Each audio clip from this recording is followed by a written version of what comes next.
Magandang araw mga kapatid. Ang pag-uusapan natin ngayon ay kung totoo nga bang nanggahasa o rapist si Felix Manalo, ang founder ng INC o ang Iglesia ni Cristo. Noong dekada 50 ay naging headline sa mga pahayagan o newspaper ang tungkol sa kontrobersya ni Felix Manalo kung saan natalo siya sa kasong isinampan niya sa isang kawawang dalaga na ang pangalan ay si Rosetta Trillanes na ginahasa daw ni Felix Manalo. Ang kaso ay nag-ugat doon sa liham na ginawa mismo ni Rosetta Trillanes kung saan ibinunyag niya ang kabulastugan at panhahalay ni Felix Manalo sa dalagang si Rosetta Trillanes at sa mga babae na nasa loob ng kulto na Iglesia ni Cristo. Narito ang liham ni Ms. Rosetta Trillanes. Ito ay naka-address doon sa mga kasamahan niya, lalo na sa mga kababaihan, na mag-ingat doon kay Felix Manalo na itinuring pa naman niyang isang ama. Ito ang laman ng liham. Mga kapatid, dahil sa pag-ibig ko sa Iglesia at ukol sa inyong kabutihan, ay sumulat ako sa inyo upang magtapat ng bagay na talagang nangyari sa akin at ng mga bagay na aking nasaksihan at nalaman sa panahon ng 2 taong pagkatigil ko sa sentral. Ako ay isang dalaga na naging kaanib ng Iglesia ni Cristo sa Batangas. Ako ay kinapuutan at itinakwil ng aking mga magulang. Sa paniwala, kung ako'y makatagpo ng pag-aampon, ay pumayag ako kay kapatid na Jacinto Torres na dalhin niya ako sa opisina sentral. Noong ako ay naroon, ay naranasan ko ang lubhang napakapait at napakasakit sa buhay ng dalaga, gaya noong lapastanganin ako ni Manalo na itinuturing kong isang ama. Noong una ay niligawan niya ako, ngunit nang tumanggi ako sa kanyang mga ninais ay binugbog at tinataw niya ako ng aking ikinawala ng malay tao. At noong ako'y wala ng malay tao ay ginawa niya ang kalayang ibig niya sa akin. Doon ay lubhang naghirap ako dahil sa masamang palakad sa akin. Paghataw at pagbabanta na tinatanggap ko kailanmat, tumututol ako sa mahahalay niyang nais sa akin. Marami din akong nasaksihang mga ginahasa ni Felix Manalo. Ang iba ay mga dalaga, ang iba ay mga asawa ng mga kaanib, samantalang ang isa ay asawa ng isang ministro. Sinabi ni Manalo sa akin ang tungkol sa mga ibang kanyang ginawa ng kahalayan nung ako'y kanyang hinikayat na pumayag sa kanyang mga ninanais. Sinabi niya sa akin ang tungkol sa 30 mga babaeng kanya-kanyang pinagsasamantalahan. Hindi ko maaaring ihayag ang kanilang mga pangalan upang pagtakpan ang kanilang karangalan, ngunit madalas silang nagpupunta sa opisina. Sa piling ko ay pinagsikapan niyang ginahasa ang isang dalaga na pagkatapos ay nagbuntis, at iyon ay nangyaring napapunta din sa opisina sentral ukol sa tanging pagkakataong may kaugnayan sa Manalo. Marahil ang dahilan kung kaya si Liloy ay nagbitiw ay sapagkat sinikap ni Manalong pilitin si Amanda. Ang lahat ng mga itong kanyang nilapastangan ay nangatatako magsabi sapagkat sila'y binalaang papatayin kung sila'y magsasabi. Katulad ng ginawa niya kay Basilia Santos ng Paco na itinuturo niya si Manalo bilang ama ng kanyang 2 anak. Naging balitang-balita ito sa Paco. Bago nagpunta si Manalo sa Amerika, ay dinala niya ako sa bahay ng mga Protasio sa Pasay. Ngunit noong wala pang 1 buwan ay dumating siya upang kunin niya akong pabalik. Nangangambang baka sinabi ko sa mga Protasio ang lahat ng kanyang inasal at ginawa sa akin. Noong ako'y tumangging sumama sa kanya, ay binalaan niya ako ng masama at tinakot niya ako ng isang revolver. At sa pamamagitan ng lakas ay pinilit niya akong sumama sa kanya. Pagkatapos nito ay pinalayas niya sa iglesia ang mga mag-anak ng Protasio at pinaratangan ng kabulaanan.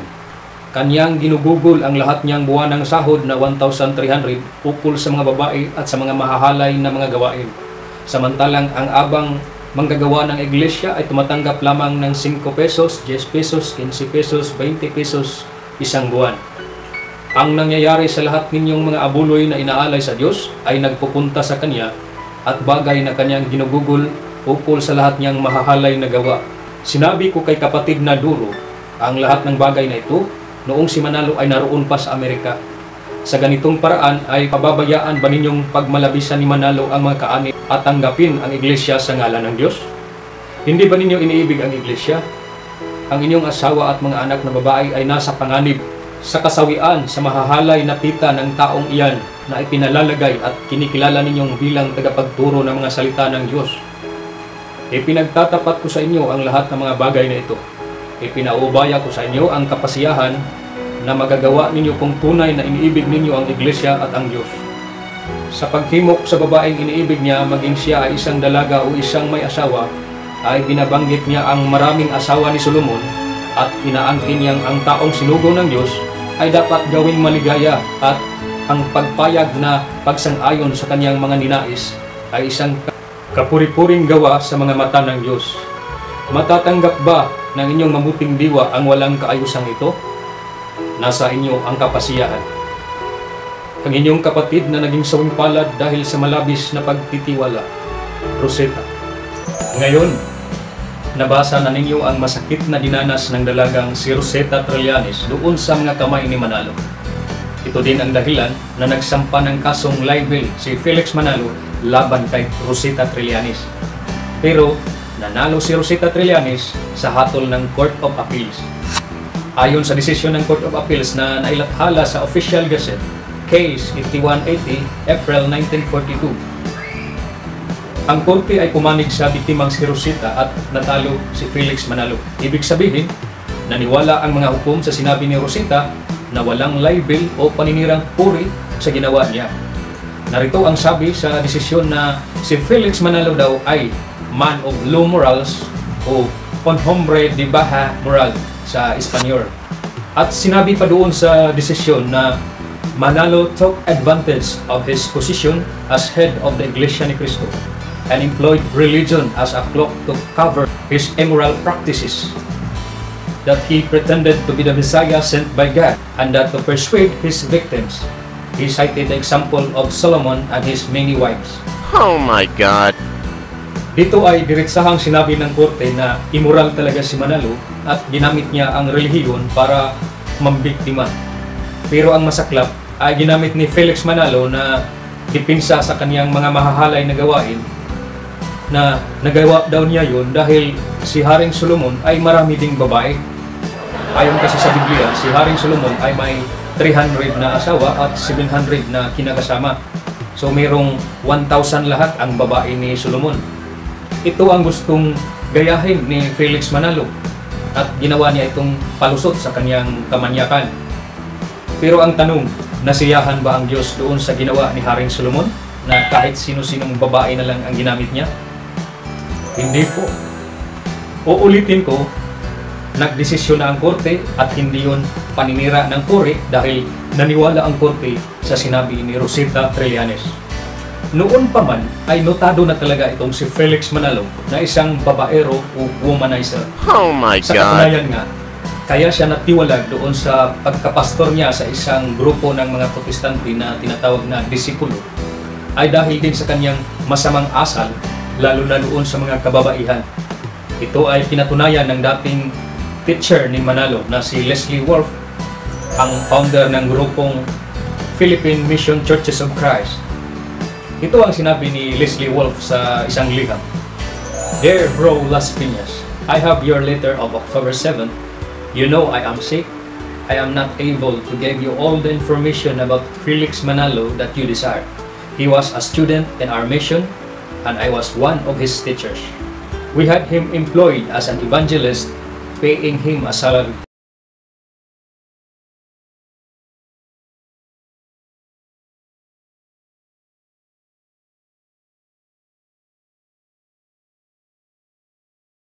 Teacher ni Felix Manalo. Noong pastor pa si Manalo sa isang sikta, siya daw ay nambugbog sa kanyang asawa. At si Felix Manalo nga ay may naanakan daw na isang estudyante din. Kaya ito ang dahilan na itinawalag si Manalo at hindi na nga siya binigyan ng kanyang sahod bilang isang evangelist. Kaya tama talaga ang sinabi ng desisyon ng korte na si Manalo ay man of low moral. So ano-ano nga ba ang mga palusot sa mga nauto na members ng Iglesia ni Cristo? Ito ang unang argumento nila. Kung si Felix Manalo ay isang rapist, bakit hindi siya nakulong? Simple lang po ang sagot. Hindi nagdemanda si Rosita Trillanes laban kay Manalo. Ganito kasi yun, noong 1938 ay may isang dalaga na si Rosita Trillanes na gumawa ng sulat kung saan inakusahan niya ang isang Felix Manalo ng panggagahasa sa kanya at sa ilan pang babaeng kaanig ng INC. Dahil yan, ay idinimanda ni Felix Manalo si Rosita Trillanes ng libel o paninirang pori. Doon sa Court of First Instance sa Maynila ay natalo si Rosita Trillanes, kaya umapila siya sa Court of Appeals na pumanig naman sa kanya. Dahil sa pagpanig ng Court of Appeals kay Rosita Trillanes, ay ibinasura ng korte noong 1942 ang kasong isinampa ni Felix Manalo laban kay Rosita Trillanes. Ibig sabihin po, hindi napatunayan ni Felix Manalo na paninirang pori ang mga sinabi ni Rosita Trillanes sa kanyang liham. Ngayon, kung idiniklara mismo ng korte na hindi paninirang pori ang sinabi ng isang babae na ginahasa siya ng isang lalaki, ay ano po yun? Maaari po bang sabihin na naniwala ang korte sa sinabi ng babae? Ganito ang sinabi ng Court of Appeals patungkol sa akusasyon ni Trillanes kay Felix Manalo.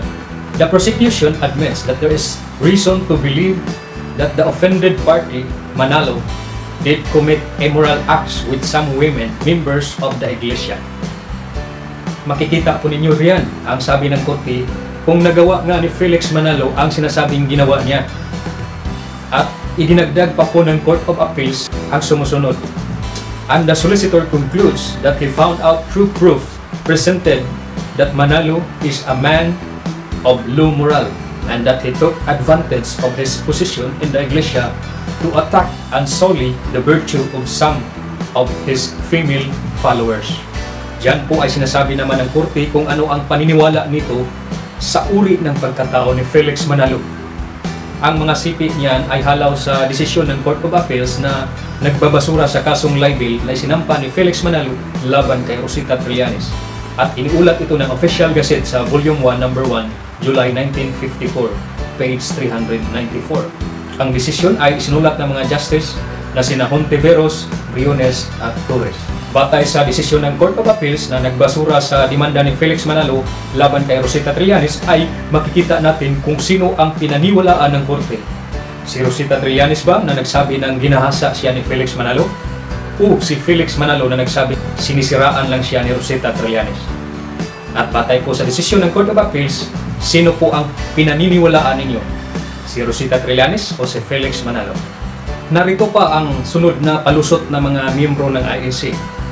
Ayon sa kanila, si Rosita Trillanes daw ay nag-recant o binawit niya ang kanyang salaysay doon sa kanyang liham. Kaya naging diakonisa pa nga ito ng INC hanggang siya ay namatay. Kaya hindi raw totoo na rapist si Felix Manalo. May retraction affidavit daw umano si Rosita kung saan binawit niya ang nasabi niya sa unang liham. Pero nakakaduda itong retraction affidavit dahil yung unang liham na sinulat ni Rosita kung saan sinabi niyang ginahasa siya ay nakasulat ito sa salitang Tagalog. Pero itong retraction di umano ay napakagandang pagkagawa at nakasulat ito sa English. Halata tuloy na may gumawa lang nito at pinapirma lang ang pobreng si Rosita Trillanes. Pero kahit na may retraction affidavit si Rosita Trillanes, wala pa rin itong silbi. Bakit? Dahil ang retraction na ito ay dapat sana na i-file bago pa makapagdesisyon ang korte. Pero ang nangyari, halos isang dekada bago nila ginawa ng retraction affidavit kuno. At dahil si Manalo ang complainant nito, dapat siya ang gumawa o nag-file ng affidavit of desistant o retraction, hindi ang defendant. Pero ang nangyari ay baliktad. Ang kinasuhan ng libel ang gumawa ng retraction. Di ba halatang may focus talaga? At ang korte ay nakapaglabas na ng hatol kung saan ibinasura ang kasong libelo. Ibig sabihin, totoo yung sinabi ni Rosita na nagdiin ni Manalo na ayon sa korte ay man of low morals. Ang nakapagtataka lang ay bakit na-promote pa bilang diakonisa si Rosita Trillanes, gayong sinungaling pala ito at maninira ng puri. Oh my Bakit ang God. isang self-confessed liar at slanderer ay pinayagang humawak sa isang mataas na posisyon bilang diakonisa? Hindi ho yan ordinaryong katungkulan dahil ayon sa 1 Timothy 3:10, sinabi dito ang kwalifikasyon para sa isang deacon. And let this also be proved, then let them use the office of a deacon, being found blameless. Even so must their wives be grave, not slanderer, sober, faithful in all things. Ano daw ang sabi doon sa verse na yon? Dapat blameless o hindi maninira ng kapwa, hindi sinungaling. Ang masakla pa dito ay sinabi na ang kanyang asawa o wives ay hindi slanderer. Qualified nga ba dito si Rosita Trillanes? Hindi po, dahil una, naninira siya ng puri kung totoo mang hindi rapist si Felix Manalo. At ang siniraan niya ay ang founder na si Felix Manalo. Pangalawa, babae si Rosita Trillanes at wala siyang asawa. Samantalang ang qualification ay sinabing ang wives ay hindi slanderer. So ibig sabihin, lalaki ang qualified bilang deacon, hindi babae. Si Rosita Trillanes ay tinuturing ni Manalo na libeler, kaya nga kinasuhan niya ito sa korte. Kaya lang natalo si Felix Manalo. Pero bakit siya na-appoint bilang diakonisa kahit na hindi siya kwalipikado nito? Dahil ito ang bargain o kapalit upang lagdaan ang retraction affidavit kuno. Alam natin, impluensyado ang grupo ni Manalo noon, kaya tinanggap ni Rosita Trillanes ang alok ng posisyon bilang diakonisa ng INC. Sa halip po na makalinaw ay lalong nagpalabo ang umano'y pagbawi ni Rosita Trillanes sa mga sinabi niya laban kay Felix Manalo. Ganun po ba talaga ang INC? Ang nag-akusa sa puno nila ng panggagahasa ay ipinopromote pa. Kung ginawang legal ang retraction ni Rosita Trillanes, malinaw na binawi niya ang mga sinumpaan niyang salaysay sa hukuman. Hindi po ba pag-amin yan ng perjury? Lalabas na hindi lang po umamin si Rosita Trillanes na siya ay mapanirang puri, umaamin din po siya na siya ay perjurer o nagsisinungaling. Nangyayari po ba talaga na ang isang maninirang puri at isang umaming nagsinungaling ay ginagawang diakonis sa INC na tatag ni Felix Manalo? Anong uri ng pamunuan ang magkakaroon sa INC kung ang magiging batayan sa pagbibigay nila ng posisyon sa mga kaanib ay ang paggawa ng kasamaan? Kaya po ba marami sa mga INC members, lalo na sa mga ministro nila, ay mahilig magsisinungaling, maninira at nagmumura dahil iyan ang ticket nila para umangat sa kanilang samahan? Hindi po magiging katakataka kung ang kaso ni Rosita Trillanes ang kanilang pagbabatayan. So sorry talaga kung kaduda-duda ang sinasabing retraction o pagbabalik loob ni Rosita Trillanes. Kung hindi kaya siya binigyan ng posisyon bilang diakonisa, gagawin kaya niya yung retraction kuno? Lumalabas pa kasi na sinuhulan lang siya para linisin ang maruming pangalan ni Felix Manalo. Hindi po ba? Hindi po natin dinais na masaktan ang damdamin ng mga members ng INC. Pero para malaman ng marami kung sino nga ba si Felix Manalo sa totoong buhay, ay nararapat lang na matalakay natin ang kaso niya laban sa kawawang babae at dalaga na si Rosita Trillanes, ang nag-akusa ni Felix Manalo na nanggahasa sa kanya at sa ibang kababaihan sa kulto ni Felix Manalo.